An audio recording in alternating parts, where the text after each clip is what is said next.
I was scrolling through TikTok yesterday. You know how you do. 3 hours disappear, you don't know where they went, your thumb hurts.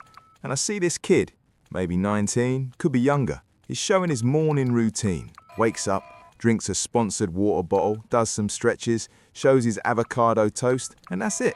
That's the whole video. 30 seconds. 15 million views. And I did the math.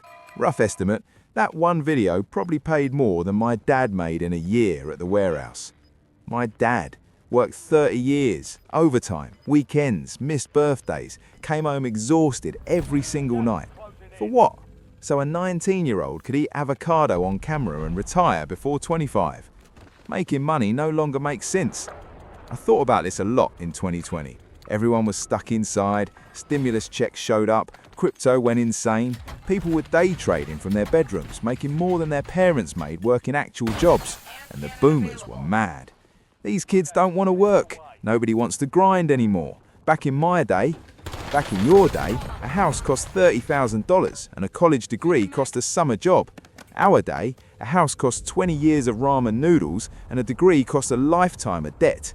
So yeah, we don't want to work. Not because we're lazy, because the work they're selling doesn't buy what it used to. I remember my first job, GameStop, 2017. I was 19, fresh out of community college. Well, fresh out of dropping out of community college. My mum was so disappointed. Go back, she said. Get your degree. Get a real job. I tried to explain. College felt like a scam. 4 years of debt for a piece of paper that guaranteed nothing. I'd rather learn on my own. She didn't get it. She still doesn't, honestly. But there was this guy, regular at the store, Dave, probably 30. He'd come in every Tuesday, buy a random used game, and just talk. One day, he bought FIFA. I was ringing him up, complaining about money, about how minimum wage was impossible, about how I'd never get ahead. He looked at me and said, "You know who makes the most money from this game? Not the people who make it, not the people who sell it, the people who crack it." I didn't get it at first. He said, "The guys who make FIFA get paid a salary. The guys who sell it get paid minimum wage. The guys who crack it, the ones who figure out how to get it for free, how to move money around it, how to exploit it, they get paid whatever they want." That stuck with me. He wasn't talking about games, he was talking about systems. Every system has cracks. The people who find them, they don't play by the rules. They don't wait for permission. They just move. Dave taught me a lot over the next couple of years, how the dark web actually works, how to spot a scam before you send money, how to move value without leaving trails. He wasn't rich, not then, but he was free. No boss, no schedule, no one telling him what to do. I wanted that.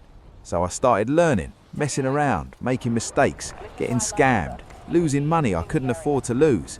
One time, I bought a fresh Fools pack from some guy on Telegram, $400, supposed to be 50 identities, all verified, all ready to use. They were all dead, every single one. I messaged the guy. He said, "Bad batch, I'll replace." Never heard from him again. That's when I learned the first real rule of this game. The people who actually have the goods don't need to sell them to you.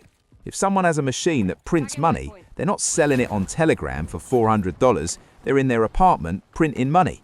The only people selling you fresh packs are the ones who can't use them themselves, either because they're burned or because they're testing them on you first. You're not a customer, you're a beta tester, and you're paying for the privilege. So what's the move?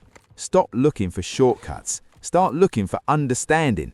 I know, sounds boring, sounds like work. But here's the thing I figured out eventually.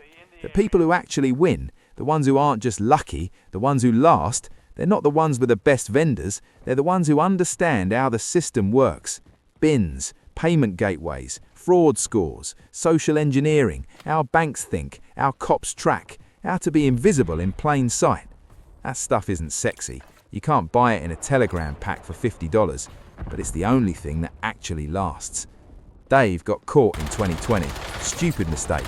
Used his real address for a package. 2 years federal. I visited him once. He said, "Don't make my mistakes, but don't stop either. The system's rigged. You already knew that. Now you know how to play it." He's in Thailand now. We still talk sometimes. Look, I'm not here to sell you a course. I don't have a Discord with exclusive access. I don't have a Telegram channel with daily updates. I have a microphone, a gaming PC, and too much time on my hands. And I remember what it felt like to be 19, working at GameStop, watching everyone else get ahead while I stayed stuck. I remember wanting someone, anyone, to just tell me the truth, not the get-rich-quick garbage, the real truth about what works, what doesn't, and why most people fail. So that's what I'm doing. If you're watching this and you're stuck, you're not alone. But you're also not going to get unstuck by buying the next Fool's Pack from some guy with skull emojis in his name. You're going to get unstuck by learning, by understanding, by treating this like a craft, not a lottery ticket. Even Pixel agrees. She's a dog. I'm going to keep making these videos, ranting about whatever's on my mind, dropping stories, sharing what I've learned. Not because I'm a guru, because I'm 27, I've made more mistakes than most people twice my age, and I'm still here, still free, still making money. And I think that's worth something. Anyway, Pixel needs a walk. I need more Celsius, and you need to go do something useful.